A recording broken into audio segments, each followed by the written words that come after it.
Abakyala ABADIVENTI ekakiri beegase ku bannaabwe okuza olunaku lwabwe mu nsi yonna olwabaddewo olunaku olw'eggulo bayisiza ebivulu nga bwe bayimba ennyimba ezitendereza omutonzi okwetoloola akabuga k'e Kakiri.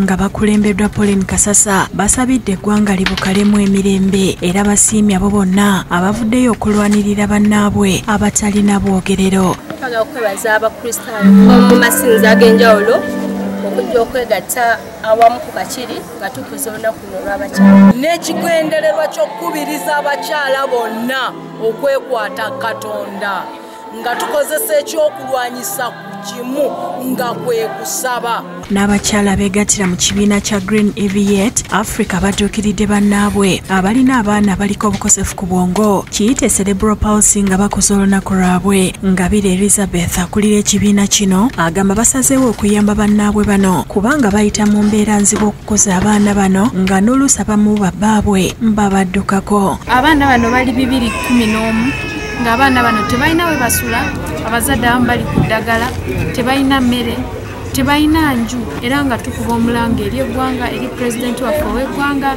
baminisiters n'abantu abalala bonna abasobola okukwatirako abazadde bano mujje tukwatire wamu. N'abateesi Juliet nga musawo mukugu alambuludde kubireeta embeera eno. Kintu kyonna ekireetawo okutaataagana ku bwongo kisobola okuviirako embeera eno.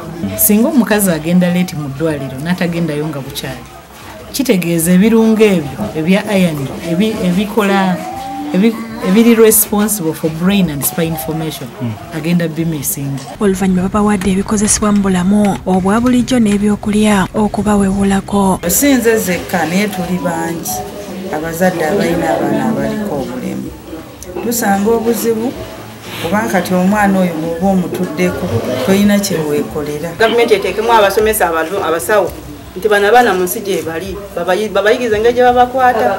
Mu takisi omuzadde mwatuula bamuboola aba atuula n'omwana ng'olaba abantu mu takisi bafulumamu bavaamu.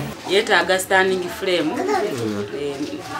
yeetaaga n'akatebe okutuulamu. Bo abayizi ku yunivasite y'Endejje basabiddwa okwewala ennyambala eweebuula. Okusaba kuno kukoleddwa kansala ow'Endejje Harriet Nyerezi bw'abadde abuulirira abayizi ab'obuwala ku ttendekero lino era ng'abasabye okunyweza ekkalaamu balyoke balowooze ku bintu ebirala. Babeera mu preps ne bateeka wabbali bakikola kati naye nga fruits za education bagenda kuzirealizinga tomorrow. Abayizi okuli Angel naye bagambye nti beenyumiriza mu kubeera abakyala wadde nga bayita mu kusoomoozebwa. Mu sex harassment bagaffe ng'abakyala tulina engeri gye tukosebwa mu ngeri nnyingi nnyo.